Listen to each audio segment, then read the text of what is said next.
Welcome to Best Practice, a show where we interview leaders in the building industry to unpack the tools, strategies, and tactics they use to run great organizations. Today, we're excited to be joined by Latoya Nelson Kamdang and Dawne David-Pierre of Moody Nolan in a conversation about how to launch operations in New York. Latoya Nelson Kamdang is the Director of Operations of the New York studio of Moody Nolan and a U.S. Fulbright Senior Scholar. As a registered architect and certified interior designer, her experience spans architecture, planning, exhibit design, interior design, and design strategy. She has worked on project typologies, which include civic, hospitality, retail, museum, workplace, education, and government, almost everything under the sun, it seems. Latoya has been working simultaneously as a visiting associate professor at Pratt Institute for over 10 years. She educates students on interdisciplinary design approaches. She has a research focus on participatory design processes, impacts of displacement on authentic communities, passive sustainable technologies, and indigenous architecture. Latoya earned a Master of Architecture from the University of Pennsylvania School of Design, as well as a certificate in real estate design and development from the Wharton School of Business. She also has a Master of Fine Arts degree from George Washington University and a Bachelor of Science in Business Administration and Marketing from Georgetown University. Dawne is a licensed architect with over 20 years of experience working on a range of project types, including healthcare, research and learning, housing and education. She holds a BS in architectural design from MIT and an MArch from the University of Texas at Austin. Dawne most enjoys thinking and designing holistically and using sustainable practice to bring meaningful change to communities in need. In her role as senior associate and project manager with Moody Nolan, she relishes the opportunity to mentor young professionals and support the growth of the NYC office, something we might get to talk about today.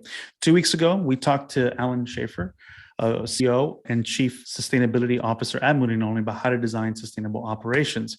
And with that, thank you very much for joining us today, Latoya and Dawne. And as always, Chris, thank you for joining us as well. Thank you.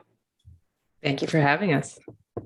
Great. So I think one good place to start is just to talk about how you both work together, how you both know each other, and ultimately how do you divide and share your roles in operations and business development?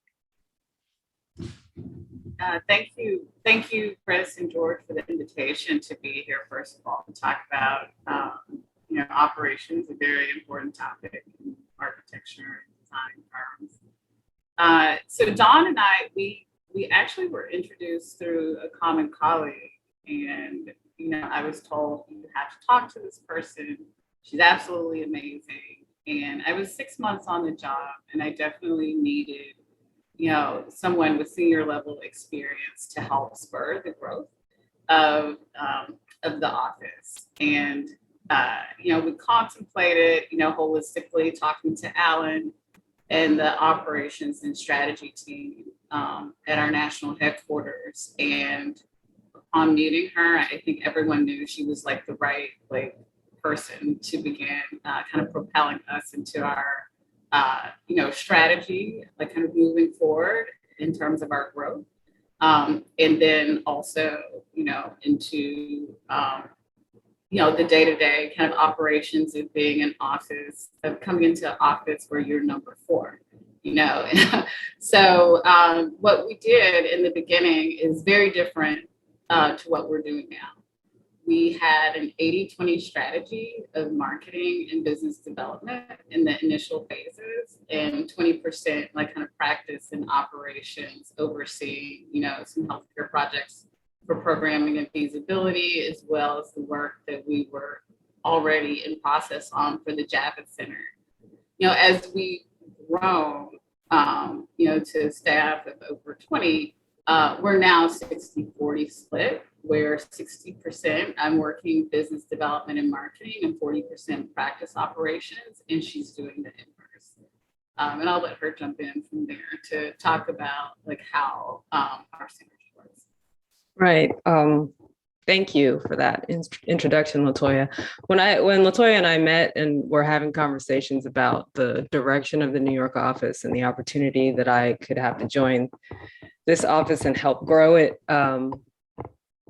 it was really exciting to me, because from our conversation and our experience together, I knew that Latoya has such a keen eye for the industry and an understanding of where opportunities are. She had been on the ground building relationships and making connections for several months. And so even though I didn't have an answer to what kind of projects will I be working on, what kind of team will I be leading, those were open-ended questions. I knew without a doubt that we would grow, that things would take off, and there would be lots of different opportunities. So that was kind of an exciting challenge for me.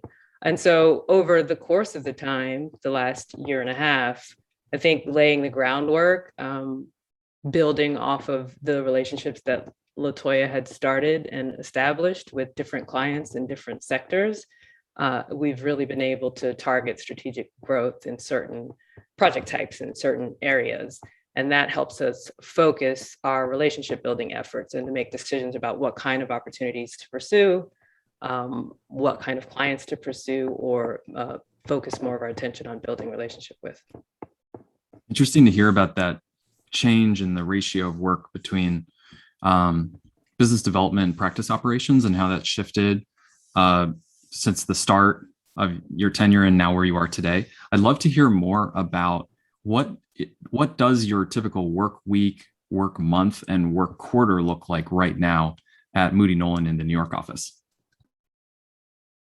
Thanks, Chris. So we have a seller doer model in our practice operations where PMs are, expected to, as an executioner of practice, we know that that's our best marketing tool, delivering quality projects. And so we take that very seriously, as well as our marketing pursuits. We know how to get work that way, but the upfront costs to working on proposals and submitting RFPs versus, building quality relationships with the clients, that we currently have is where we find our focus to be more shifted today. So as a result, as in our current practice, we're really focused on, servicing the clients that we currently have and that we're building. So in a typical week, I'm speaking with our co-collaborators in different firms that we collaborate with as associate architects. Sometimes we're design architect, our consultants, MEP, landscape architects, that the people that we're consistently building relationships with to make sure that, the work that we're doing together, the communication processes are in place and that we're executing the way that we should be. And that's my role as a project executive on the New York projects. We have weekly team check-ins, with project managers that we facilitate just to make sure that operationally we're staying on task in the projects, that we're not spending too much time on certain tasks if we, allocated fee for a certain percentage of time, just to make sure that we're tracking and then also, projecting. And then it's client relationship management is a part, of my task throughout the week. And Dawn can go into some of her weekly tasks as well. It's very, as a project manager of several projects, it's very similar for me. I do spend part of my week checking in with my teams to make sure that we're on track and on task, that everybody knows what our deliverables are and what we need to do to meet them. Do we need help? Do we need additional staffing temporarily? And then also communicating outwardly with the client team and stakeholders to make sure that we're meeting their needs. So it's a lot of managing that kind of thing, workload planning and projecting, understanding what's the timeline of this project versus the next project and where can we shift and share resources across teams. And then ultimately understanding if there's a point where we need to hire additional staff and what roles do we need that person to fill now versus 6 months from now is a big part of checking in with Latoya and the rest of our project management team. And so for monthly tasks, it really gets a little more macro. So we're looking at SWOT analysis, looking for where the future opportunities are, projecting, future growth and needs, kind of monitoring, the updated monitoring for the month from the weekly projects. And then just in terms of our, marketing, our BD, checking in on proposals that we've submitted, quality control, looking and projecting to see, what we have in the upcoming month or quarter for our quarterly projections, and starting to assess, really tracking like from 2020 to 2021, like month by month, like what are the differences in our operations? What percent of proposals went out? What percent, of people were working or allocating time to projects, and making sure that we're staying aligned. And I think one of the big challenges is when we shifted from 80 BD marketing to 20 percent like practice management, like really pulling ourselves out of that like kind of marketing BD role into this, different role. But one of the things that Alan mentioned is that we do have quarterly meetings where, we check in with the Moody Nolan national strategy, and we communicate the New York strategy, and make sure that there is an alignment, between the two.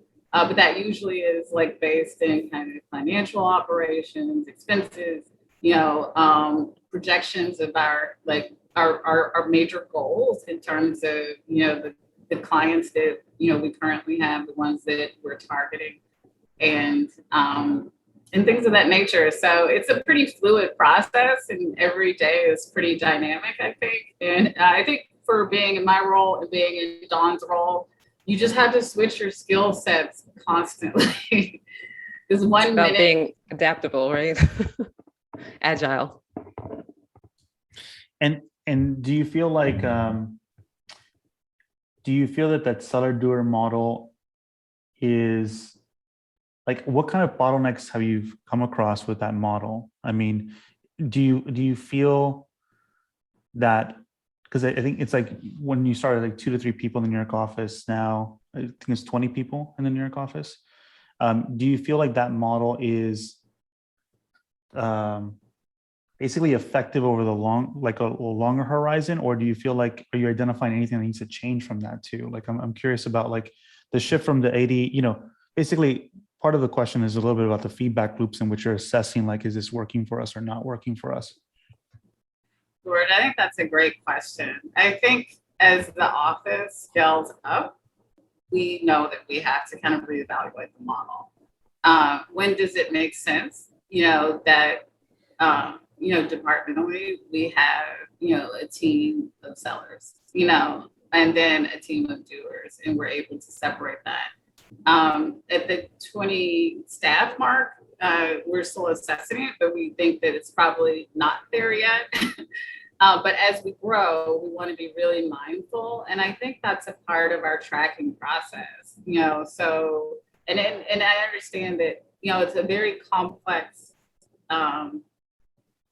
thing to be a seller doer, right? Like that's really not 2 skill sets that they would teach you in design school.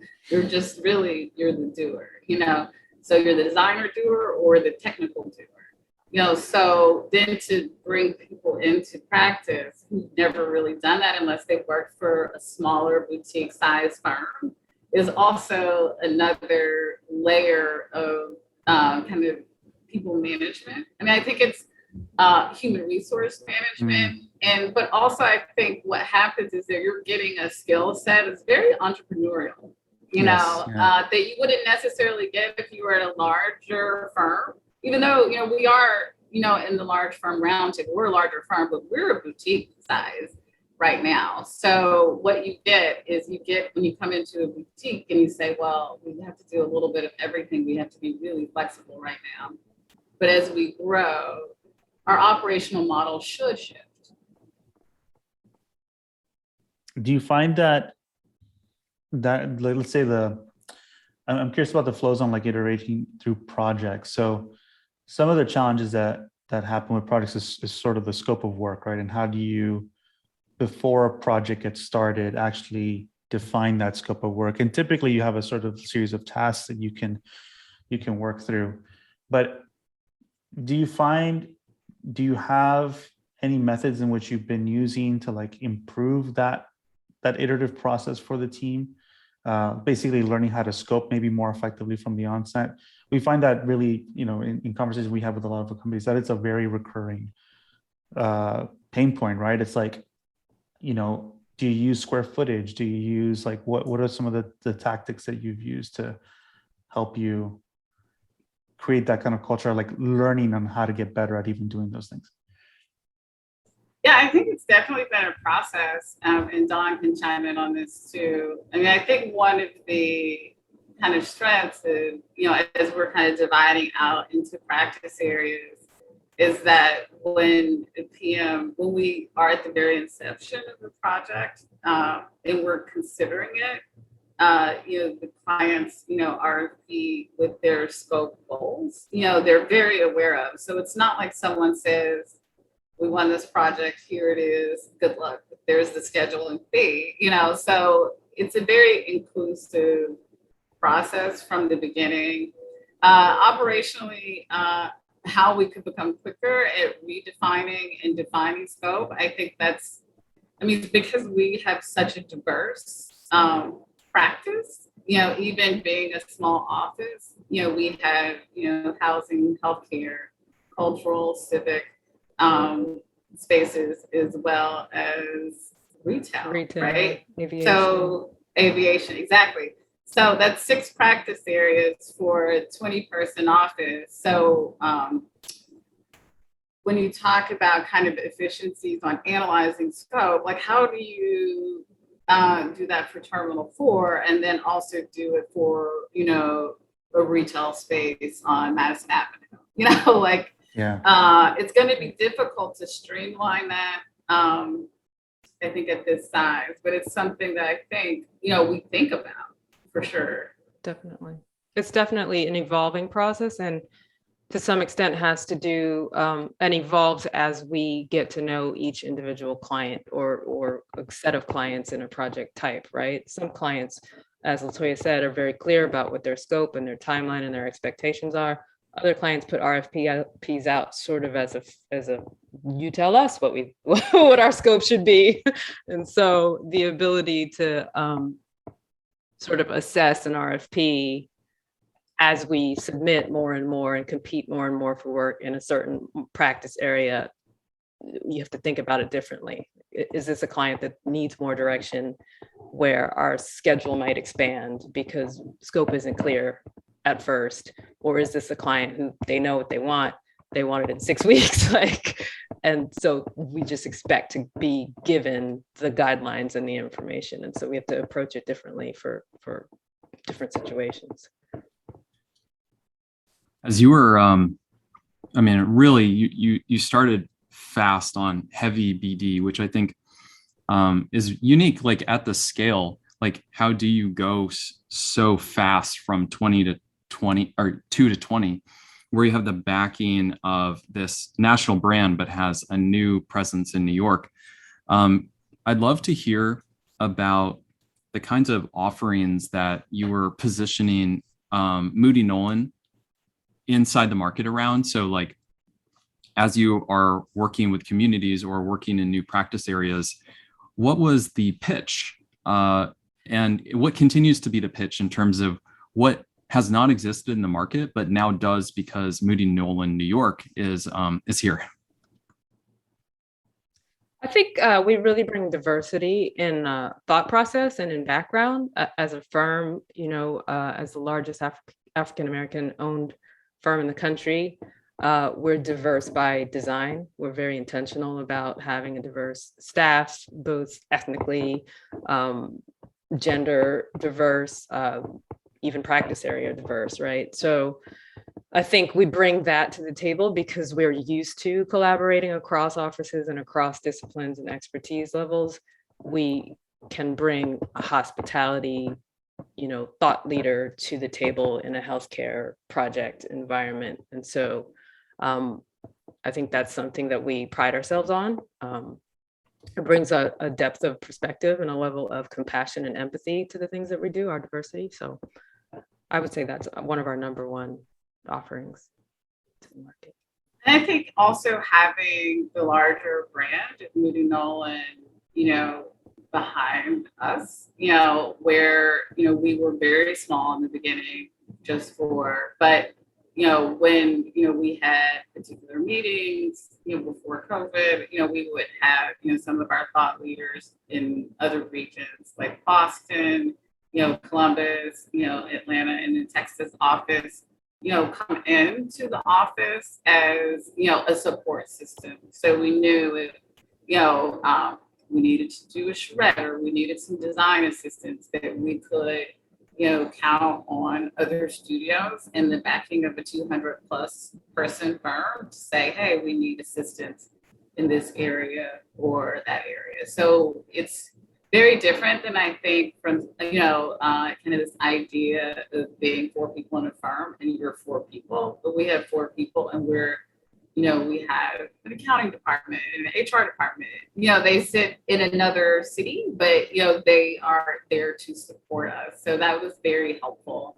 And also they bring a portfolio, so, which is a really strong portfolio of practice areas. And so if the RFP says, have you ever done new construction, in K through 12 or, in higher education, we completed a lot of that. And there's not a lot of architecture firms in New York that have, well, there are a lot of architecture firms in New York, first of all, when we look at the analysis of the firms, but many of them do interiors work, so the strength of portfolio that we bring in new construction is really unlike any, other firm our size in New York City. So of course, there are the large firms and they have done it all. But in terms of our size and the amount of new construction projects that we have, it did position us very differently in New York City. So, we would collaborate with the firm who had like local experience, but maybe not new construction experience, but a relationship with the client. So that was very helpful. And also, in order to really, establish our presence in the community, we worked with Van Allen Institute and Urban Design Forum on Neighborhoods Now, which was a community-based project, where we help small businesses in Bed-Stuy reopen post-pandemic by providing pro bono services. So we really wanted to, even though, we were still growing, we wanted to let the communities know that we were here. In fact, Kurt Moody has family in this community in Brooklyn and Bed-Stuy. And so we just wanted to, have an access point to let people know that we were here in terms of the community, the bids, but also in the peer firms that we participated with in that project, which were maybe about 12 to 15 firms. So it definitely helped with our presence, but we were also, really committed to giving back. Back 2 weeks ago when we were talking with COO Alan Schaefer, he mentioned earlier, a term that he used a few times was structured growth. And with such a rapid growth over the past year, I'd love to hear what kinds of lessons and ideas and practices or methodologies you picked up from Alan and talked through with Alan. Yeah, so, Alan has been, a very, critical force as the chief operating officer. He was assigned that role actually, I've been at Moody Nolan just over 2 years. So while I was here, having that position assigned and allocated as we're 11 offices across the United States was really a critical, critical and necessary for us to have, a person kind of providing, that, strategic guideline and structured, growth model for us. And so, in him coming into that role and us like also growing in a very structured way, I think the conversations that we've had with Alan around, our growth, in retail, we had a very effective seller doer in our retail project as a retail project manager. And as a result, she was continuing to win additional work, not from the RFP process, but from executing a project successfully. But because, of that, like very quick and rapid growth, we had to, create an analysis point, have very kind of detailed communication, with our talent management committee about, when it's time to bring someone on, is there, enough revenue beyond, a certain time period, to continue to have this person, and what's the anticipated, additional work that could potentially come, from this client. And so the meetings with Alan and conversations with Alan around structured growth are really critical because they require strong justification. So you can't just come in and say, I'm swamped, like, and you can hire somebody. Just send them now, but you have to have the documentation to begin to back it up and to say, like, here's my projected revenue for 2021, 2022 from this client. These are the hours that the people who are currently working on the project are working at this point. And this is what we need, so that they're not overextended or working overtime and weekends, so, and he's very methodical about it and very patient, like as you're going through it. But I think that is a part of, our growth principle, and he's managing that across multiple offices, all of which are, in this growth method, partially, from our recognition as Firm of the Year, but also, we've just kind of been fortunate in the pandemic to have, the ability to grow during this time. So. I think it's what I love about the conversation thus far is like there's such a focus on intentionality around working on the business versus in the business, where I think for some of our audience is probably like running smaller firms, the 5 to 10 person office, up to 15 person office, and sometimes it's really hard to think about how do you remove yourself enough to think long term, because a lot of what you're talking about, the forecasting, even thinking about being methodical around client A, we're doing this type of work with them.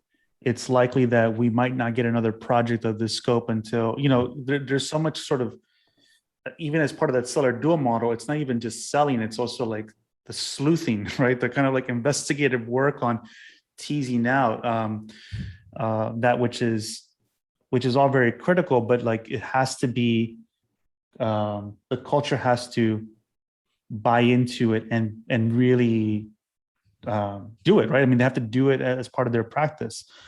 And so one question that I think we often get is related around like, when should even that role emerge? Like, I mean, I think oftentimes principals struggle with like hiring someone that is on maybe non-billable work, right? Because that's always the biggest tension is like, headcount on those two areas.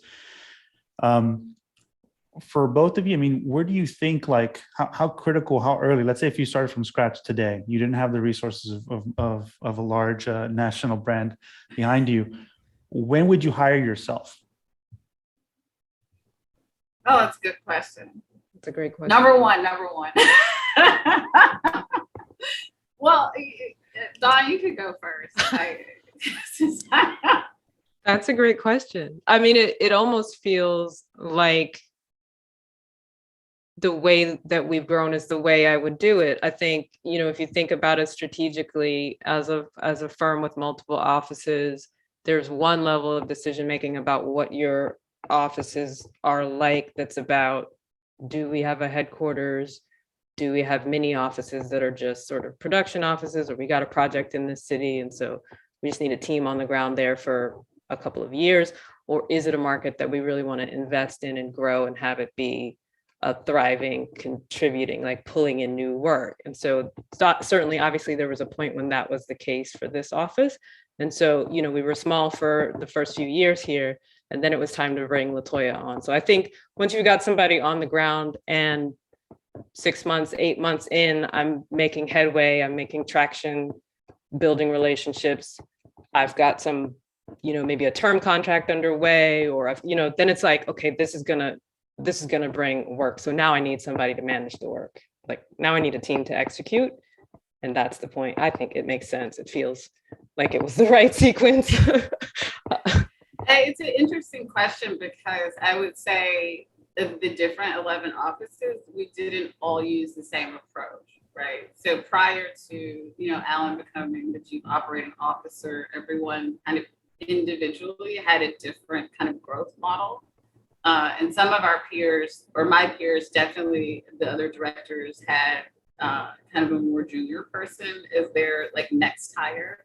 But I think in my observation, having a more senior person, you know, as my next direct hire, even though it's a person with a higher non-billable rate, is that it allowed me to focus on other things, you know, and that I didn't have to directly manage that person.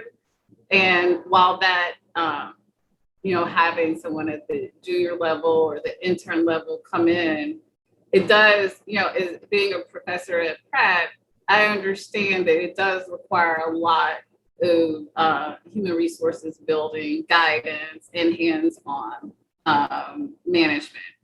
And, you know, if you really want to grow, then you need, you know, an equal force, you know, to be able to be autonomous and independent. And I think, you know, ways that you can begin operationally to kind of fill in, you know, kind of production management is through, you know, temporary services. You know, like you can begin in New York, there are a lot of architects, there are a lot of people who want to work freelance. And there are ways to get production services. You know, there are ways to get a graphic service or rendering service. Like, so for me, I said, well, what can I outsource? You know, and there's quality outsource mechanisms here. And then I don't have to bring in someone for payroll to be a renderer, right? Or to be, you know, a modeler. But then I can say, oh, but the main management points were client facing, you know, people need to go to meetings and are put on the spot, or, you know, the clients, you know, can be very challenging that they're, you know, able to independently and autonomously handle that, you know. So I would say earlier than later, and then find ways to do outsourcing for the other services, you know, that, you know, you can then bring on, you know, people more so in a leadership role. I want to shift to talking a little bit about teaching. So, Latoya, you have this business background, and as we mentioned earlier, Dawn, you relished the opportunity to mentor staff in the team. And Latoya, you're also a teacher. You're also a professor at Pratt, and have been for quite a while, and also a Fulbright scholar. So there's a really interesting dimension of teaching I'd love to hear more about inside of the office. One around business, so possibly where there's maybe the weakest skill set amongst architects and how to kind of restructure or build it anew. But then also other thoughts about working as an architect in communities where you can make a difference to the community at large through architecture, but just not, you know, in the architecture itself. I think teaching has provided, you know, a mechanism, you know, for me to really, one, to develop a level of patience and also to really kind of assess people's strengths and weaknesses relatively quickly, you know. So in addition to like kind of guiding someone from one point at the beginning of the semester into, a growth point. So, ultimately, I'm having individual conversations with staff, quarterly, to make sure that one, they're identifying what their goals are. And then, in the next quarter, assessing where they are in those goals. In terms of feedback, if there is an issue, I don't wait until the end of the quarter to address it. I pretty much address it within 24 hours. So that, direct, honest feedback is really critical to growth. And if someone is willing to do that for you, to invest in you versus to say, this person's not doing well, it's just on, council them out of the organization, that we're really kind of invested, in that level of growth. But, in terms of like directly, like what is being taught, from a business perspective, I think we're in business, you're thinking of the bottom line, and in design school, you're thinking about how can I make this beautiful? Design is like, people are very passionate, they want to stay up all night, like working on their models and their, digital renderings.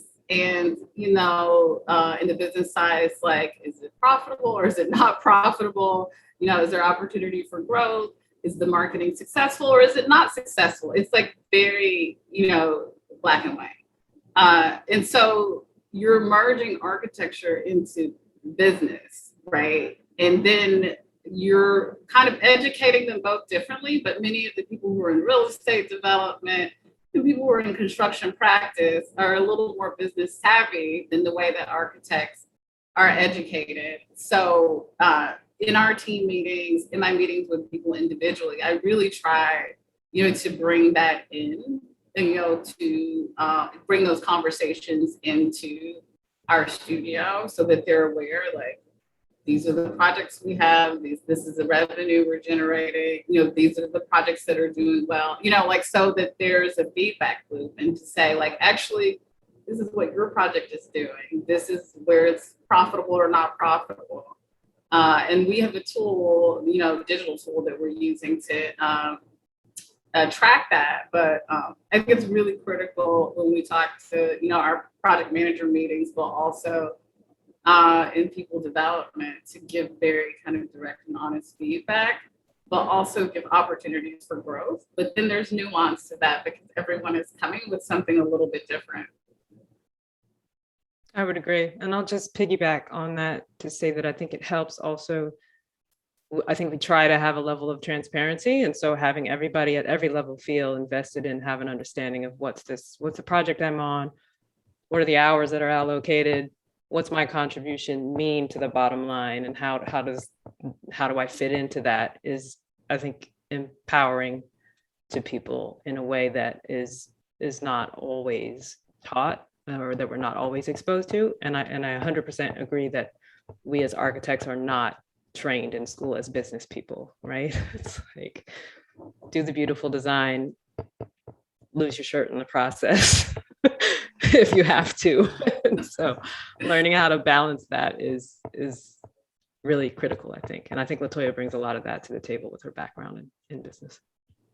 That transparency piece is so critical. It's like, how can you expect team members to have a stake, feel ownership if they don't understand the outcome of what they're doing in some capacity, right? You don't give them the opportunity to be reflective, right, which means you don't give them the opportunity to grow. And really appreciate that. That's kind of embedded in your practice. I mean, also the feedback loops of being able to even do like quarterly one-on-ones or quarterly feedback cycles is so critical. You often hear, there is people who are exposed as employees to practices that don't have those feedback loops are more likely to leave the profession entirely, which then impacts a lot, right? It impacts the industry as a whole. And so I just want to really just kind of call that out and just appreciate like the fact that this kind of feedback loop is critical, because everybody wants it. I'm sure everyone here wants that from whoever they're reporting to or whoever they're working with. They want that kind of feedback to make changes and improve and be a better contributor or collaborator or whatnot. So I just want to say that that's really appreciated. I also think that it's kind of fascinating in the context that you've grown virtually, which is another piece to the puzzle here. And it's like, we're talking about growing a firm, and then now we're talking about how do you grow the firm in a context in which many people have never done it before, right? Or it's just like brand new to a lot of people. So how has that process evolved for the company? There's a lot of talk about hybrid versus remote. Monograph is fully remote. We're like international in terms of our scope, and we try to build processes around that and be intentional. But I'm curious, like for your team, how have you been all thinking about having grown virtually, and what does that mean for the company moving forward? Definitely. I think that's top of mind for a lot of people, right? There's been this massive shift and adjustment in how we work through the pandemic, and everybody who could go home and stay home went home and stayed home. And now things are opening up. And what does it mean? Now there's this new bound flexibility in work-life balance, whether it's actually balanced or not, maybe another conversation, but what happens when it's time to go back to the office every day? Is that the expectation, or is it a hybrid situation? And I think virtually speaking, we've been extremely successful. Obviously, our numbers tell that story, but it is a challenge. And I think it's a challenge across the profession. How are you creative? What are the digital and virtual tools that you can use to be collaborative and creative across the team, and how well do they work? I would say probably there are 100 tools to use, and we're all very adaptable and we can get used to them. Probably one challenge as a new team coming together is that you don't already know somebody's process and everyone on your team's strengths and weaknesses, and how you don't have a synergy built up, in the office in person. And so how do you navigate that and figure out who's got which skill set in this digital platform to continue to be as productive and creative in a process together? So I think that can be challenging. I think we probably are looking forward to being able to spend at least some time in the office together as teams, right? And just to start to build that rapport for those of us who've not been able to who didn't know each other before this virtual situation. Yeah, I think it's the growing virtually. I mean, we've had a couple of outings, like outdoor outings. We went to the little island. We had our Moody Nolan Day outing as a team on Roosevelt Island at Four Freedoms Park. And in that case, it was my first time physically seeing people, and you interview people in this kind of rectangle, and then you have conversations, and then we're kind of modulating meetings in the same format, and then we came together for the first time this summer, and it's kind of a shocking realization that when I think, Dawn, you started right at the beginning of the pandemic. So when I left the office, that, is me and, two people from our jackets team. And then coming back together is this whole dynamic group of people that realizing that face-to-face interaction in that moment is like, wow, like this is important, for human interaction. But ultimately, we'll ease back in with a hybrid model that will allow teams, to connect, studios to connect, and people to connect during the week in a way that we have people kind of rolling in. But also project managers being able to work directly, with their team. I can't imagine the efficiencies, that we will have just by adding that to our process. Because we started with a very challenging, practice.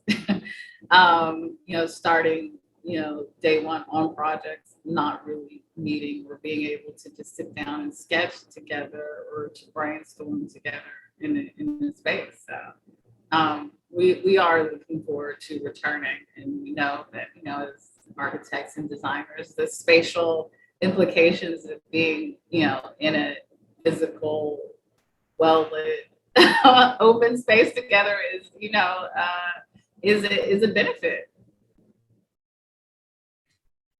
As an anecdote, Chris and I have yet to meet in person. we have not ever met in person, which is fascinating. I think we're both trapped in these alternative worlds that we have in both our screens. So I want to start shifting over to some audience Q&A. We have a bunch of questions in here. First one is from Marjan Pearson, a longtime friend of Monograph, has been interviewed several times and presented during Section Cut. Always a really fascinating perspective in the chat in terms of the conversation. As an office location studio of a larger firm, do you have a percentage of clients that are shared across locations? And same kind of question about talent sharing across your various locations at Moody Nolan. Do you want to go, Dawn? The answer is yes and yes in some cases. I think as a firm for many, many years, we've had this culture in place of sharing resources across offices. Certainly, that's part of our strength as we grow, and as an additional office is added. It may be small, but as we said earlier, we have the backing of the larger office, and we tend to try to staff projects based on expertise, no matter where that person sits. Some markets are more challenging than others in that respect. Some clients are more challenging than others. We all know New Yorkers are very New York centric. So oftentimes our clients don't want a team full of folks who sit in Houston and Atlanta and Boston. They want to know that their team is here and that we can show up on site tomorrow morning at 9 a.m. But we certainly have always the backing of staff and team members across the firm at any given time. And client-wise too, we have some clients who are national clients. And so if there's a project that we're working on in one region, one office may be managing it versus another region. Another question about corporate culture alignment. So do you run into issues where a prospective client's corporate culture or positions are not aligned with yours? If you choose such a client, do you see an opposition from your employees? And if so, how do you manage that? We haven't directly run into that issue where we had value misalignment with the client.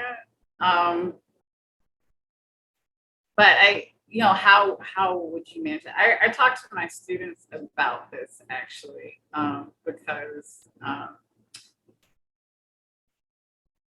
I'm teaching a course called Productive Collisions, and a part of the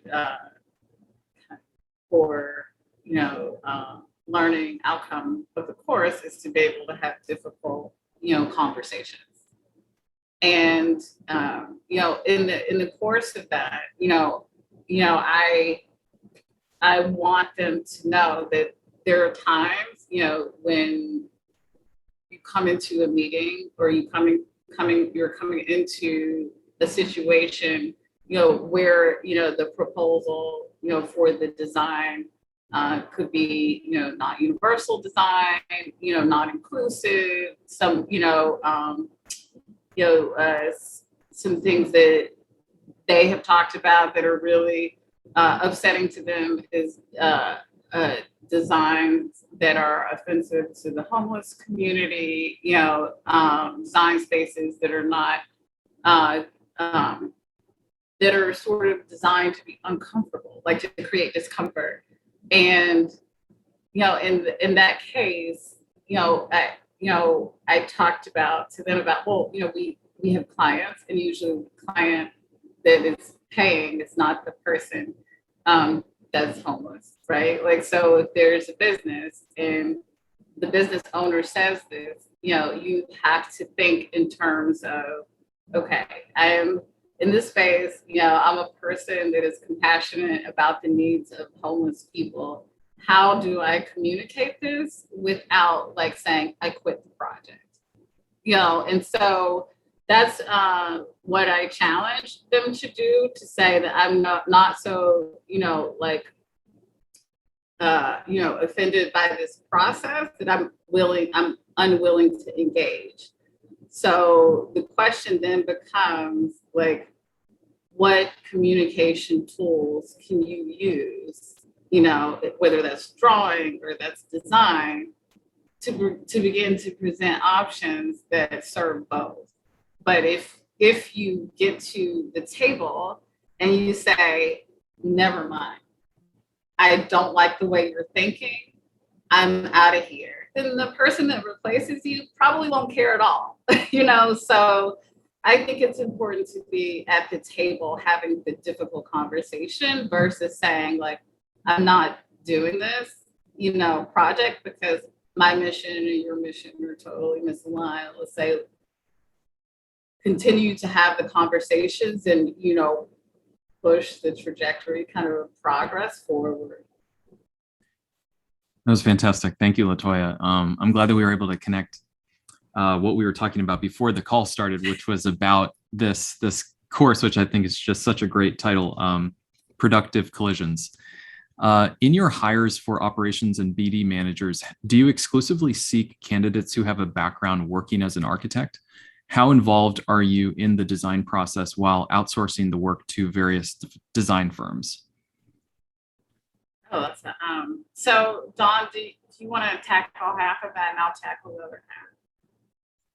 Sure. I mean, I would say in our case, certainly people who are project managers that we're hiring need to be able to wear multiple hats. And so 100% of the time they have a background in architecture, I would say. And we are learning together, I think, and growing together on the business development side of things. And then we do try to remain involved in the design process. We try not to outsource design work unless we're in a partnership where we're the architect of record and another firm is the design architect, in which case we stay, we're still involved from the beginning so that we're clear what the overall intention is and the goal. I think you tackled them both. I did, didn't I? That was good. It was great. We have a comment here. What I said. We have a comment here. I love the continuous reference to investment in the office, initially in the development of clients and with staff, et cetera. Any more thoughts on investment in general? Like, I think it's really fascinating to contrast, though you are like temporarily a small firm, temporarily a small office, but operating in a way that's much different because you have this incredible leverage of Moody Nolan, and also not just the incredible leverage, but apparent in this conversation is that you also are a very skilled operator, skilled leader. So the combination of those two is really just fascinating to walk through. But I would say one thing that could be difficult for principals, basically people who are starting out at the 2 to 3 person scale that you started at, whose livelihood is attached to this sort of incremental growth. It can be difficult to not take a distribution of profitability, but rather to make investment into the firm and to pay the business back. I'd love if you could maybe make the case, like even more of a case for investment, however is possible in terms of creating profitability so you can pay the business for its future version. That's tricky. I mean, cash flow, it's tricky. So if you're starting this same business from scratch, the multitudes of ways that you're financing it, or for some people that's personal, for some people that's a loan or a line of credit. And for, some people maybe, they have a financial backer, who knows? But but going into this process of starting a business, I don't think you should be naive on operationally what it takes to run it for a year. It's like with any kind of operational budget, it is what it is. Like you have to decide, how much am I allocating to physical space? How much am I allocating, to, BD and marketing, and just set the budget. And then you have to find like the funding source, right? Like, because it's not like a restaurant, you open day one and then people like start to come in and consume. It could take, when I first started, John Ensign, he's a partner emeritus, but is primarily one of the kind of masterminds of the geographic expansion of Moody Nolan, said to me, if you win a project in 2 years, that will be a great accomplishment. It's like, because you're starting from scratch, and this is like starting from zero. So you shouldn't expect that next month you're going to have, a project and things are going to be great. And then, so he really, he set the expectations as, it takes time. This process takes time. So, I think my advice would be to, kind of allocate what you're projecting for expenses.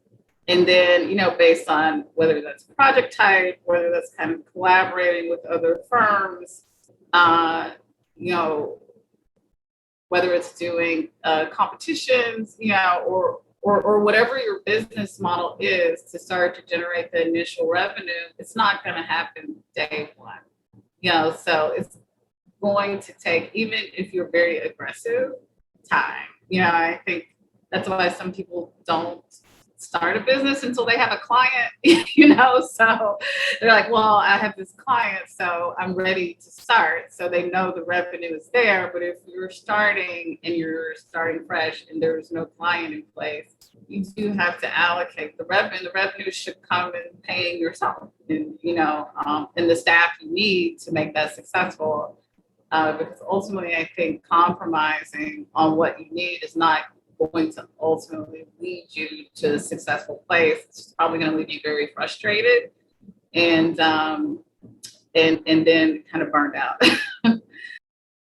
Yeah, lesson there is don't leave your day job until you have a client, and then hired some people to help service that client. So that, it's kind of like, don't jump ship yet. Just like, make sure there's a boat to stay afloat on. So we're at the very end of our conversation, which is unfortunate because I think we could have gone for much longer. But we have a favorite question here that we like to ask at the very end. And it's about being human, essentially. And so the question is, what's the kindest, nicest thing anyone's ever done for you? It's very outside of operations. It's now back in the world of just being people. So would love to, maybe we could start off with Dawn. And it can be personal. We get all sorts of answers here. So yeah, that's a tough one. There are a lot of kindnesses that have come my way over the years. But what comes to mind is a time when I was in graduate school in Texas and I had an internship that was 5 miles from where I lived, but it took me like 90 minutes in 105 degrees on the bus to get there. I didn't have a car. This was before there were showers at the office, so I couldn't bike. And I had a coworker who offered to pick me up every day. He said, I can pick you up. I live nearby. And he drove me to work the entire summer. And at the end of the summer, I found out he lived 15 miles in the opposite direction. And he never said a word. So I thought that was really nice. Like he just, yeah, you're right around the corner from me. And in on the highway, that's not right around the corner. That's awesome. My story is from, in terms of kindness, I think New York is a really interesting and dynamic city, but I'm always kind of amazed by the kindness of strangers here. I was on a trip and I left my phone uncharged, on the bus. and I had just gotten this whatever iPhone 10 years ago. It was very expensive for me, for a phone. And I bought like a simple burner phone just to have my active number. And a couple of days later, I got a call on the phone, and she's like, "I have your phone." She's like, "I didn't have the right charger, so I borrowed it from someone. I had to find someone to borrow the charger from so I could charge it, so I could get the number to call you. I live in Brooklyn in the Jackie Robinson Housing Association, and you can come pick it up." And I was like, I believe in the goodness of people, because, this person could have taken my phone or whatever, or just thrown it in the garbage. But she went out of her way to make sure that she returned it to me. And so that's my kind of New York kindness story. And also being in my early days of motherhood, the mom with the stroller at the subway, carrying the stroller up the stairs. So many gracious New Yorkers helping in that process with the non-elevator subway stations throughout the city. So that's my kindness story. And I always remember it because my husband's like, "You're never going to see it again." And I was like, "I am, because I believe in the kindness of people." That is amazing. And I would never, I personally wouldn't even think to call the same number, thinking that, wow, that's amazing. It's amazing. Well, thank you both so much for such great stories. I think, underscoring again, how we at the very end of these conversations, we like to bring it back to just the kindness of people in general. Hopefully that's pervasive in the culture and the industry as well. So with that, thank you both for joining us. Thank you, Chris, as well.